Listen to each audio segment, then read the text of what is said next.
Generating traffic and sales can be a challenge for online merchants. But selling on the Walmart Marketplace puts your products in front of millions of customers who shop on Walmart.com. And right now, sellers who join Walmart Marketplace can save up to 50% on referral and fulfillment fees for the first 90 days. So get started today. Head over to marketplace.walmart.com/savings. That's marketplace.walmart.com/savings. Welcome to E-Commerce Conversations, a podcast by Practical E-Commerce. What is going on, Internet? Eric Van Holtz here, back again with another e-commerce conversations and building an e-commerce business. I am your host, Eric Van Holtz, founder of Beard Brand, and today I've got a special guest. One of my, I would call him a close friend. Hopefully he reciprocates, but it's Aaron Marino. He's like the Michelangelo or Leonardo of 2020. The guy has a YouTube following. Millions of people follow him, but not only that, he's probably the hardest working guy I know. He's got multiple businesses in the e-commerce space. Tiege Hanley is a skincare company. He's got Pete and Pedro, which is a competitor of Beard Brand. I don't care. He's got Enemy Shades. He's even had some probably some failures in the past that we'll talk about as well. And I'm sure there's even businesses like Minfluential, kind of his sponsorship stuff. If you're not getting the idea, I could just ramble on for a long period of time about all of Aaron's efforts. Aaron, why don't you go ahead and kind of like pick up where I left off? Thank you, Eric. Thank you so much for having me. And I got to tell you, I was really excited to come on and talk to you. You know, podcasts always freak me out a little bit because I'm never really 100% sure like who I'm going to be talking to and where the conversation's going to go. But I always look forward to connecting with you just because when we met, I guess it was probably 5 or 6 years ago, it was you were so intimidating to me. And that was the thing that I remembered about meeting you. I saw you on Shark Tank and I met you in person and you were so tall and your voice was so deep and your beard was so amazing. I was like, oh my gosh, this guy's not only smart, he's super intimidating. And so it was amazing to sort of get to know you. And out of all the people that we have met and that I've connected with over the years from the conference that we would see each other at, you are one of the people that I respect the most. I love your story. I love your business. I love, what you stand for. And I've learned a lot from you and take, what you say to heart oftentimes. And so to be on your podcast is amazing, to just be able to kick it and talk a little bit about what I love and you love, which is entrepreneurship and e-commerce. Is no better way I can think of spending about 35 minutes this afternoon. Well, you're too kind, man. And yeah, so this is another thing about Aaron is like, obviously he's got his YouTube personality. He's big, he's bold, he's high energy, but behind the scenes, he's authentic, he's open, he's vulnerable, he's real, he's kind, he's caring, he supports the people he loves. So everything about Aaron that you read is positive, is true, and anything that's negative is a lie. So that's what I say too. Well, let's get started. Let's talk business. Sure. In terms of e-commerce, was that Pete and Pedro? Was that your first go round into e-commerce? Yeah, I messed around. I'm 44 years old. And so I had a business, I had a life, I had other businesses that I tried to start prior to finding my home on the internet. And so I had a fitness center that didn't end up working out. I started making YouTube videos with no idea that I could ever make a buck on this platform. And so when I got into the content creation game, this was back in 2008. And so I've been making YouTube videos for a long time. I had no idea that there was any way to monetize anything that I was talking about. And so when I started to look around back then, the real sort of products were information products. And so I tried my hand like creating an information product. The problem is I hate reading and I'm not good at grammar or writing. And so video was really where I was more comfortable. And so I started and tried to make some e-products for a little bit, realized that was not my strong suit.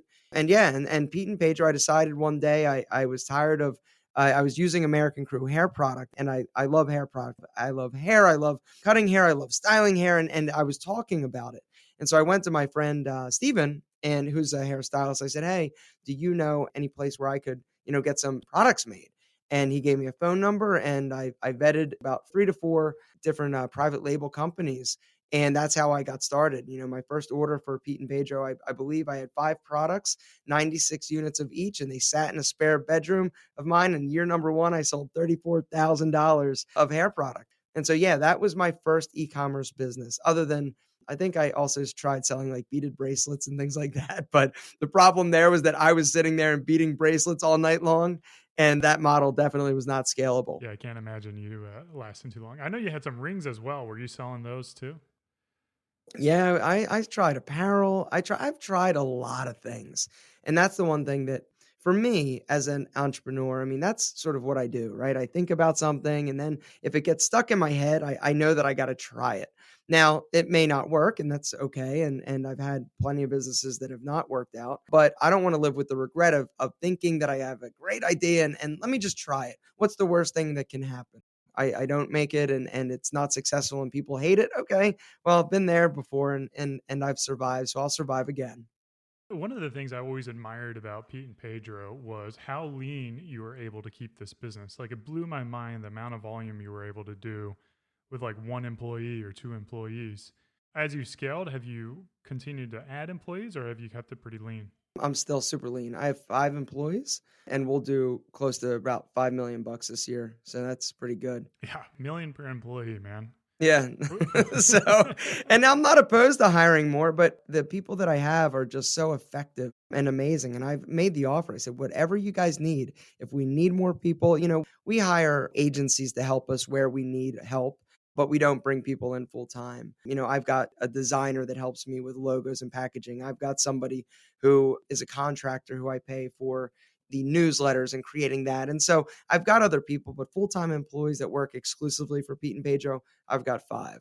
How are you able to run a $5 million company with 5 employees? Like, are they stressed to their gills? Like, what is the management style to this? Like, how does the magic happen? I'll tell you, Eric, everything changed for Pete and Pedro when I hired somebody, a friend of mine that I had met through the grooming industry, Mike Levy, and who you know as well from the Grooming Lounge. And he and I had become friends I mean, he was actually my first sponsor at the Grooming Lounge back in the day. And so we had kept in touch and talked over the years. And he approached me and said, "Hey, I think that you are totally missing out on an opportunity. Why don't I come on board and help you?" And at the time I was a control freak and it's like, no, no, no, no, no, I'm good. And at that point, I was growing year after year. My numbers were doubling. It wasn't that I was doing anything different. It wasn't that I was doing anything special other than continuing to put out content. And as you know, Eric, as a content creator, when you put something out online, it's out there. And so when somebody tries one of your products, they buy it, they love it, they're going to buy it again. And so that's how I was able to grow. But then it hit me that, okay, Pete and Pedro, I guess it was around the $2 million mark. I realized, you know what? I think this is actually like a real business here. And I definitely need help. And that was one of the reasons why I went on Shark Tank the second time was with Pete and Pedro, because I knew that I needed help. I was not capable or competent in these areas. I'm not good at a lot of things. What I'm good at is talking on camera. Is pretty much what I've come to realize. And so hiring him as the marketing director. I brought him on, and it's been a little over a year, and he has been the single biggest game changer for our business and us growing and having strategy and just being smart and really getting into the numbers and understanding. And so I give him a lot of credit for our ability to grow and continue to grow. So, speaking of Mike, I think this is probably one of your most understated skills that you have, which is being able to identify talent and get them on board and really give them kind of the freedom to succeed. Each of the companies you have, how many total companies do you have? 5. 5 companies. So obviously you can't be running 5 different companies successfully. You have to have good talent in there. What kind of secrets do you have to being able to identify people who are going to thrive and any kind of lessons you got in there? See, unfortunately, I'm not that smart to be able to identify people. Typically, everybody that is on my team, regardless of the business, the advertising agency is my best friend from high school and his brother. And he just happens to be an amazing salesperson. And it was one of those things where it's like, well, let me see if you can sell me because I was tired of selling advertising. And so it was just one of those coincidences where the timing was right and I needed help and I trusted him. The biggest wild card for me was when I started Tiege Hanley. there were two partners or two guys that I was going into business with that I didn't know. I didn't know their history. I didn't know their work ethic. I didn't know anything really about them. And so that was the biggest risk for me. But I knew that they wanted to do something amazing. And so I decided, you know what, let's all pull our skills because we each brought something unique to the table and let's see what we can do. All three of us believed in the company. And then everybody else that works for me, honestly, is a friend first.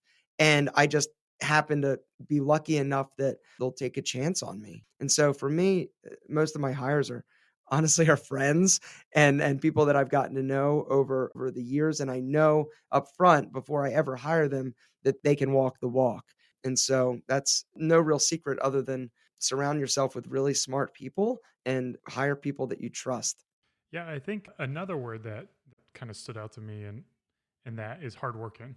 First of all, I want the listeners to hear about what your average day looks like, and then how I think the people around you, they also work equally as hard. They work different. I don't punch clocks. I don't care like when they work, when they don't work. That's not my thing. I don't care.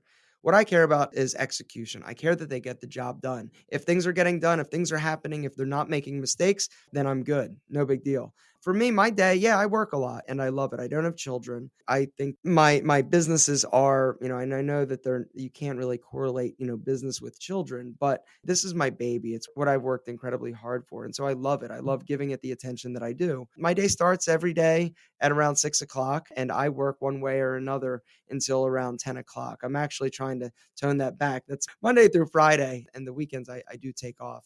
I've built my entrepreneurial sort of space around my lifestyle, which means my day, even though I say I'm working all day long, there are two times in my day that I'm exercising. I exercise in the morning, I exercise in the evening. I make time to go see my mother-in-law who's in a senior center who's suffering from dementia. I go see her on my lunch break. I do these things and I built my life and my business around my lifestyle and what I love doing. And so even though I'm working a lot, it's not that bad. Well, everyone knows that you got to have that six pack abs to get those clicks on YouTube, man. So, Dude, are you kidding me? That's part of my job.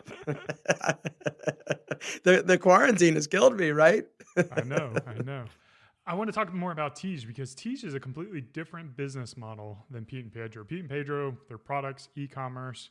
I know you started off as private label, but you started developing your own products in-house, whereas Teej is the subscription box. How have you been able to grow that? And is it really a similar business model to Pete and Pedro? Yeah, so T. Shanley, when it started for the first, I guess we're in year 5 now. It's crazy how fast time flies. It started as a subscription service. We were developing our own custom products. We developed, 3 different levels, level 1, 2, and 3. You get different products in those systems, and we laid out exactly what product you're using, how much of it, and what time of day. We really tried to take the guesswork out of skincare for guys.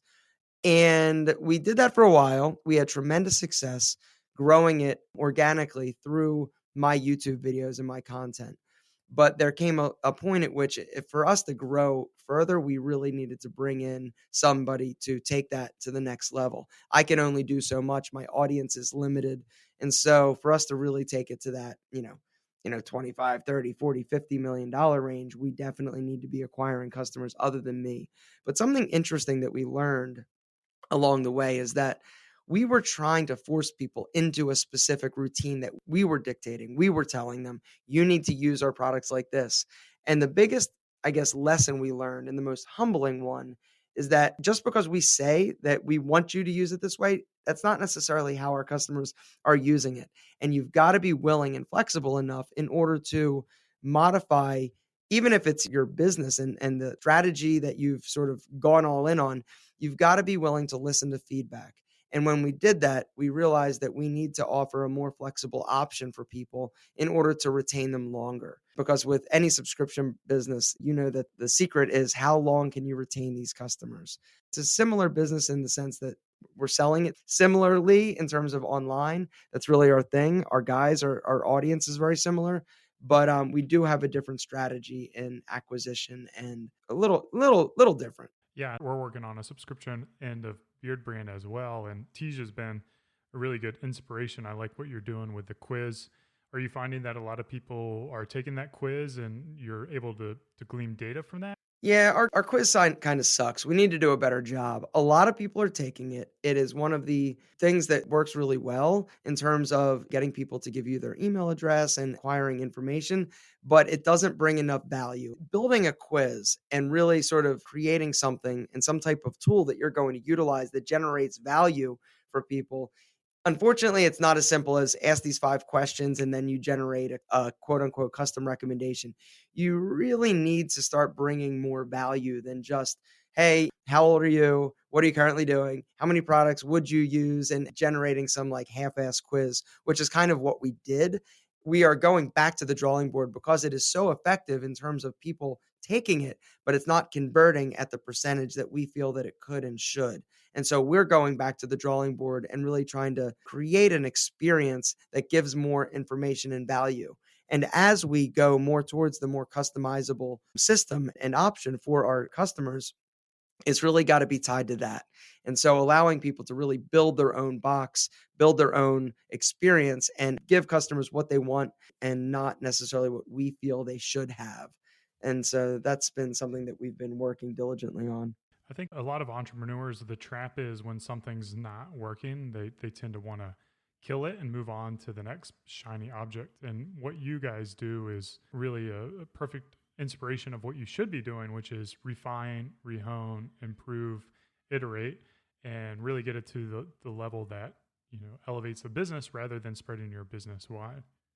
Yeah, something else just for the audience out there, data. Collecting as much data and information, having ways to analyze that data has also been incredibly valuable for us. Realizing that certain customers are more valuable than others and spending more money to keep the people that are more valuable happier. We treated every customer the same when we were starting. It was like, oh, we'd give everybody the same offer. We really didn't reward people for sticking with us. And once we sort of started to analyze, like, hey, there are certain customers that are going to spend X number of dollars over their lifetime, we started treating people differently. And what's happened is we created this entire sort of like retention platform that we've nicknamed Sequoia, where it's giving free products. It's incentivizing them to go into their dashboard. Like 70% of people when they sign up are going to their dashboard and giving us their t-shirt size because on box number 6 you get a free t-shirt. And like all sorts of things and really working on developing a better experience and trying to keep the good customers happier because ultimately they're the ones that are going to be the reason why you're successful or not. Because trying to just acquire, utilizing discount codes, that was a losing strategy and a losing battle. And something that I learned from you, Eric, was that you were the first brand that I'd ever heard of that wasn't super excited about giving a bunch of discounts and getting into that discount culture to just try and incentivize people by giving them dollars off. Talk a little bit about your strategy with that because I think it's so valuable. And too often, I think we fall into the trap of if I just give them more money off or I discount it more, it's going to bring more in. And there's a risk with that. Yeah, my opinion on that is it's a lazy man's marketing angle, right? It's an easy sell, it's a cheap sell. It's like showing, boobs and ass on a men's product line, right? Easy. But what it does is it kind of destroys the long-term outlook of your product. And people will wait for the next sale. So you've taken away the incentive for someone to feel comfortable buying immediately. And I just told a story about this, how I bought this table on West Elm. Like 24 days later, they had a new sale that essentially was $75 cheaper for the exact same table. And I kind of felt like a fool, it's like I should have waited because I would have waited a month to get that same product. And now I'm stuck with this same product. Fortunately, when I reached out to them, they offered a $75 gift card to make it right. So I think a company, if you are going to be living in the promotion world or the sales world, you need to have some kind of guarantees that ensure confidence in the buying decision. But from there, like when you don't have discounts to work with, it forces you to think about how you can add value to your customers and to your audience. And when you bring value, you start to develop trust. And trust is a word we've talked a lot about already in this podcast and how important it is. Trust with your relationships, trust with your products. And I think it's a long-term play, And I'll tell you something that Tiege Hanley did that worked incredibly well. We sort of took the Dollar Shave Club approach where it was like your first box, like let's give people a starter system, right? And it can be a lower price point offer just to get people in the door. It's a $15 offer. But the truth is that even with shipping, the $15, the products that we're selling, we're still making a profit on that first purchase. Now, what we've also found is that giving people the ability to add on products at point of purchase, now instead of that $15 average order value, we're at like $22 average order value. And so doing and just trying and testing different things and being more creative with your offers, I think is something else that is worth considering when trying to figure out how to bring new customers in without discounting and discounting and discounting like so many companies do. Tej and Pete and Pedro, they've got the advantage of being kind of, like products in a bottle, right? So there's a similarity with that. You've kind of got similarity with your manufacturers. You came out with a pure like lifestyle product with Enemy. What was the idea behind that, and how you're getting traction, and how much more difficult is it making sunglasses and lifestyle products compared to grooming and skincare products? So the story with Enemy, it couldn't be more simple. I was walking in Chicago at a T. Shanley quarterly meeting. I just got finished around the lake. I went for a run. And my buddy there, his name is Zach. He owns a store called Glasses Limited on Oak Street. And I was passing the sign, and on the window, he had the sign, "Good is the enemy of great." And I saw the word enemy, and I thought, man, that would be a great name for a sunglass company. And I love sunglasses. Eric, I think you have a passion for sunglasses as well. And I was spending, $500 on these, retro specs and all these like super high end brands. And I thought, I wonder if I can develop a sunglass brand and company that actually is high quality, but isn't going to be $500 or $400. I called a guy that I knew who has sourced things and developed things, custom products over in China. And so we went to work, and I said, hey, let's see if we can do this. And there was zero expectations other than, let me see if I can do this. Let me see what we can create. And so we did. And it was a great experience. It is more challenging. All of the product that I make here with Pete and Pedro and T. Shanley is made and manufactured here domestically in the US. And trying to coordinate shipping and the language barrier and customs, it's challenging. And so we did it, and it's been successful. And that's the hard thing for me. Because Enemy, I feel, is going to be sort of more of like a lifestyle brand. We started with sunglasses, then we tried, some bracelets. We now have samples for our wallets coming and small like leather goods that we think would resonate well. It's challenging though, because I don't really have a good perspective on what successful is for this small little business that I'm just kind of like, nurturing like a little kid, like, oh, I'm going to get to you someday and really focus on you. And so I ended up bringing a gentleman on that as well, Eric Paul, to help me sort of build out this brand and get the messaging out there. And it's been growing. And once again, it's just about, I can't do everything. I'm not good at everything. And so let somebody else do it better than you. And it's going to be amazing. And so we're building it, and it's hard though. It's more challenging. Yeah. Now, is Paul just focusing on the brand side of things, or is he also getting into, the communication with your manufacturing companies in China and dealing with that, or is that still on your shoulders? No, that's still on my shoulders. I gave him the wallet project though, and he's knocked it out of the park so far. We'll see though how the wallets come in and how they look and how they feel and if they're up to my standards. Paul was an interesting hire. I hired him originally just for handling my Instagram account because I was doing a really bad job getting my Instagram content out there. And so he ended up basically pitching me the idea that, hey, I can come on and I can take some of your videos, I can retool them for Instagram, and I can help you. And that is sort of like the magic words for me. It's like, you're going to take work off of my plate. I'm not going to have to think about it, and you're going to do it better than me. I'm willing to give it a try.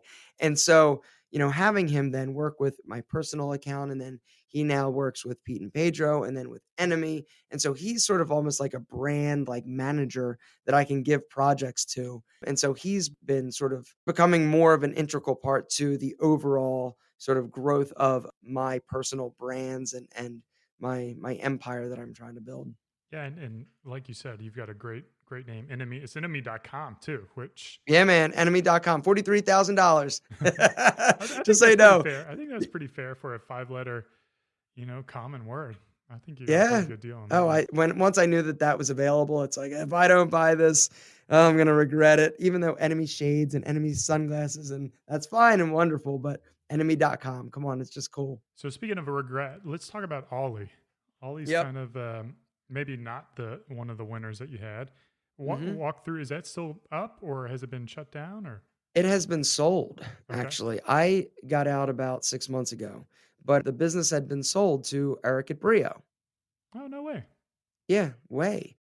Okay, so this was a lesson for me. Ollie is a teeth whitening sort of subscription business that was brought to me by my friend Terry, who met this guy, Marcus. And it's like this guy knew a guy, knew a guy. Terry was really excited about it. He let me try it. I was like, you know what? I think we could do something. Well, the reason why I got excited about that business was not for me personally. It was because I feel this tremendous amount of responsibility to take care of people. And because a large part of my friend Terry's income comes from my advertising, because he sells my advertising, he gets a commission, and then it sort of trickles down to his brother, and it's substantial money. The idea with Ali was maybe I can use my ability to build a brand. It was a great product. Let me see if I could use my ability to do this and help them build a company that is not reliant upon me in order to generate income, hoping that I could create something that they then, if I decided I didn't want to make YouTube videos anymore, I didn't want to keep doing advertising, whatever it was, they were going to be okay. And so I went into that business for the intention of helping out my friend. We got the inventory. We were all excited. Got the inventory over here. We did a launch. The first day, we did like $30,000 in sales. It was like, oh my gosh, this is amazing. And then we started getting complaints that the inventory that we had was not high quality. It was starting to like almost like fall apart and disintegrate in your mouth, which was not the samples that we had before deciding to actually go into this business. And so the decision had to be made. And we had, I think at the time, I think we had like $80,000 worth of inventory. What do we do? do we continue to sell the subpar quality product, or do we just shut it down and figure it out? And because it was my reputation on the line, it was an easy decision. And so we shut the business down, and the business was shut down for about 3 months. And during this time, I started to get even more nervous. I'm like, you know what? If we continued to sell it, if people were having some adverse effect, I started to sort of realize if I'm not into this, if I'm not believing in this 100%, I don't need to be doing this, regardless of my intentions, regardless of what I was trying to do. I need to be honest with myself because I have too much to lose. And my credibility, if I lose that, it doesn't matter what else I do, what else I say. That is the number one thing I always need to maintain. And so I decided to make the hard decision and tell them that I can't be a part of this anymore because I'm fearful that it's not what I want to do. And, good luck. And I felt super guilty about it, and I still do. But it ended up working out okay. Yeah, I still remember that video of taking like a box of inventory and throwing it into the trash to kind of let your Yeah, audience. we filled a dumpster up with boxes of inventory, and it was horrible. It was so scary, because you don't know what you're gonna do, and the manufacturer gave us a little bit of credit, but we still had to come out of pocket more in order to try and keep this business going. And the idea also was to really, we felt like that was a product that the female market could really, really get behind. And we just never really had anybody focusing on that business like Mike Levy did for Pete and Pedro, like Kelly and Rob do for T. Shanley. We didn't have anybody focusing. And so it was like four dudes just like trying to make it work that all had other priorities and were making money on other things. And so it was like the stepchild that you just kind of really didn't pay attention to. And so it was not the right fit for me. Well, with that not going well, how the heck do you sell it then? Oh, it ended up doing okay. Yeah. Like they continued to do some campaigns with some female influencers, and they had a pretty large customer base of subscribers. And so when they sold it, it has thousands of subscribers, and so that is valuable. Yeah, yeah, and I assume they fixed the product and Yeah, the product was fixed, and it was a great product still. We got our second batch, and I was even promoting it for a little while, but the energy, the passion, it was completely gone. And I felt like I was not doing a good job. And so I knew that it was time for me to go. But yeah, the product was fixed, and they were still selling though. They were still selling it. any new e-commerce businesses in the works, or are you capped out? No, Eric, leave me alone. No. Aaron, where should people learn more about you, follow you, buy your stuff? just go to alphaM.com and you can find all the stuff that I'm interested in and doing right now, or you can just type in Alpha M in YouTube and you'll not like me anymore. You'll hate me then. I don't know about that. Man, this has been awesome. I appreciate you coming onto the show, sharing your experiences with so many different businesses. It was a blessing to talk with you. I appreciate your time. And hopefully our listeners gain some insight into renaissance man of entrepreneurship. Aaron Marino, my friends, this has been another Building an E-Commerce Business. Thanks for listening. Cheers, and keep on growing.